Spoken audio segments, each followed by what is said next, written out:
سلام دوستان عزیز، امیدوارم که جور و صحتمند و سلامت باشید.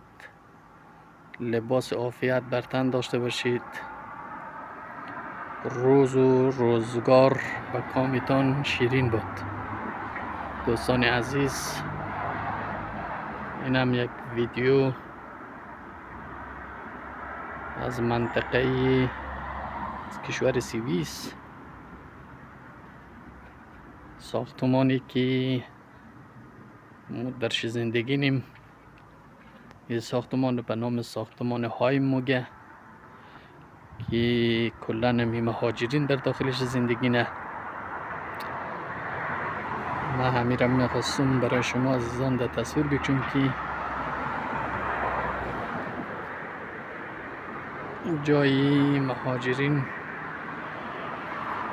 در سوئیس. این ساختمانی 3 طبقه،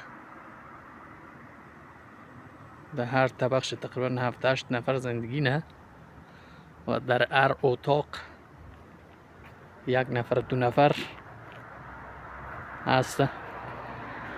دوستان عزیز، زمستان، هوا بسیار سرده، خیلی سرده هوا. دیگه من گفتم یک ویدیو برای شما عزیزان درست کنم. روز زمستان سوئیس دوستان عزیز، آب و هواش دقیق مثل آب و هوای جاغوریه، مثل خود جاغوری، هیچ فرقش نه. از لحاظ آب و هوا هیچ فرقی نداره. یعنی هم شهری که من در داخلش زندگی، یعنی ساختمان زرد کسته مال اوکراینیا یا اوکراینیا. دوستان عزیز، در سوئیس مهاجران خیلی قدر زیاد داره. اون ساختمان با قشنگی و تمیزی از چیه؟ اوکراینیا یا مهاجران اوکراینی. و اینی ساختمان کسته از مهاجرین افغانی، زیادترش هم دوستان افغانی. دیگه دوستان، هوا بسیار سرده، کوهها پر از برف. دیگه من خواستم ویدیو نی چیز را از همینجا شروع کنم و امیدوارم شما دوستان عزیز مرا حمایت کن. لایک و سابسکرایب یادتون نره. دوستان نهایتا عزیز، مطمئنم که ویدیوهایی که ما درستیم تجربه زیاد نداریم، کمیکاسی های زیاد داره. امیدوارم شما عزیزان از بزرگی خودتان ببخشید. انشاءالله که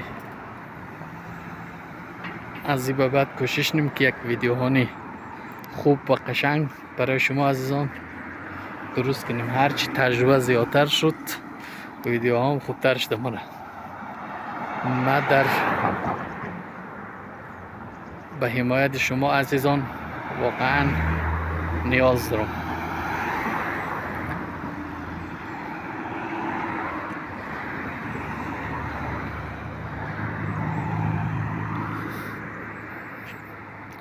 هوا خیلی سرده، خیلی سرده دوستان. دیگه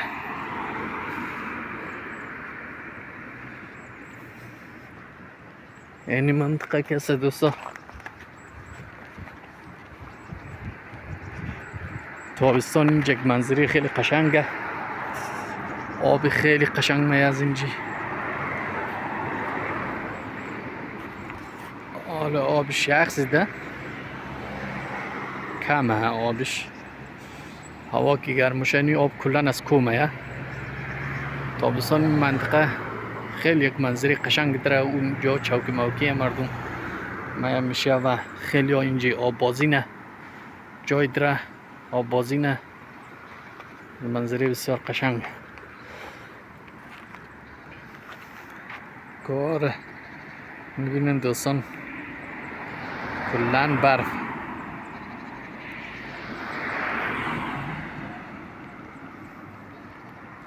یعنی دوستان قریه ای که ما در زندگی میدیم.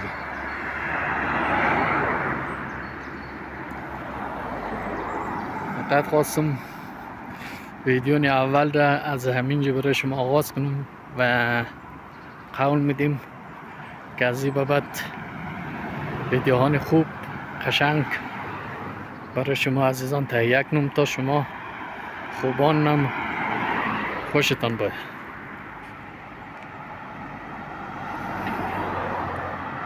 دوستان تابستان بهار واقعا منظره قشنگ در اینجا.